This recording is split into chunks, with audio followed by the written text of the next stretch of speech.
I just made the wrong turn, literally. Anyway, I was listening to my GPS. Now, I will say that this generation, all of us, we're guilty of being map stupid. We've lost that sense, and we rely on GPS to take us to the easiest of places. Okay? And even in our gut, when we know it's wrong, we still listen to GPS because it's a computer. It should know. Well, anyway, so I was in Beaver, West Virginia. Okay? And I mean, West Virginia as a whole, I think that I'm pretty well-rounded and pretty literate of West Virginia mountains. I grew up on a mountain. My gosh.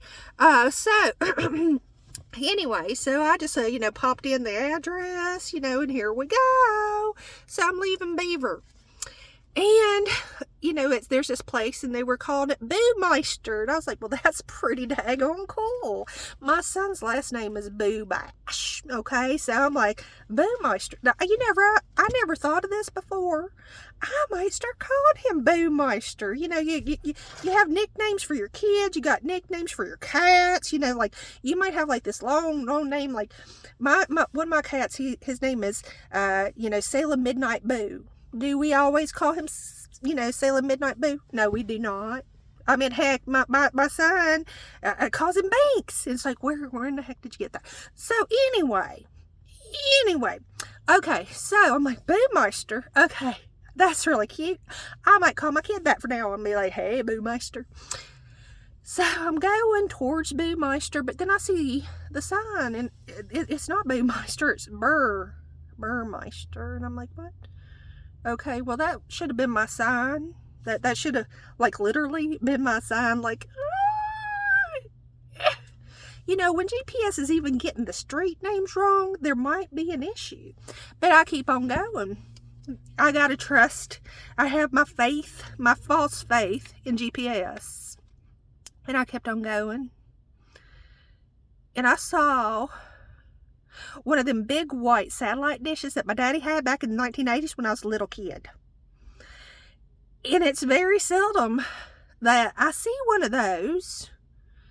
And this kind of fear came over me. It was like childhood flashbacks of me being 3 years old and seeing Donald Duck on the TV for the first time because my dad got one of them big white ones. And I'm like, oh my gosh, that's a duck. So that came, and I'm not a spring chicken.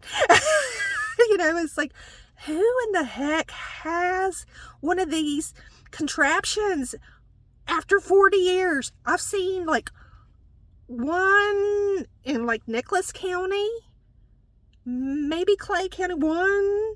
I mean, you don't see stuff like that.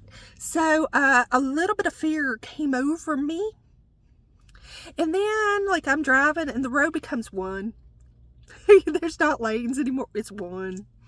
And like I see critters, I just see all these loose animals, and I like see this one thing, and it's laying in the road, and I'm, oh my gosh, somebody hit a daggone dog.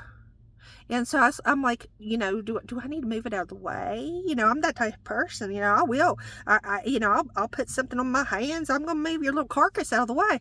And then it looks at me, and it's a dog, and it's like the dog's probably confused because nobody drives down this way.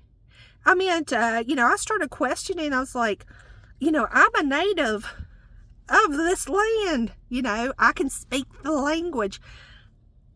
I don't know if I can speak that kind of language, though.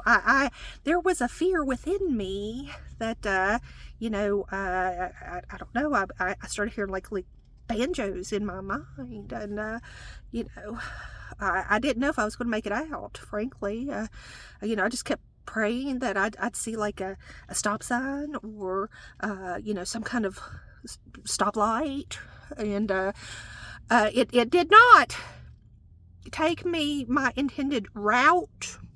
I did make it to my destination. I did make it to Walmart. But I tell you what, I don't think GPS needed to do all that it did. I did not need to go the scenic route. I mean, I could have went like 19 or 16 or something. Not, doing a deep dive into my psyche from the 1980s here, and, having flashbacks of, squealing like a pig. But anyway, that's my little thing for the day. So I survived. I made it to Walmart.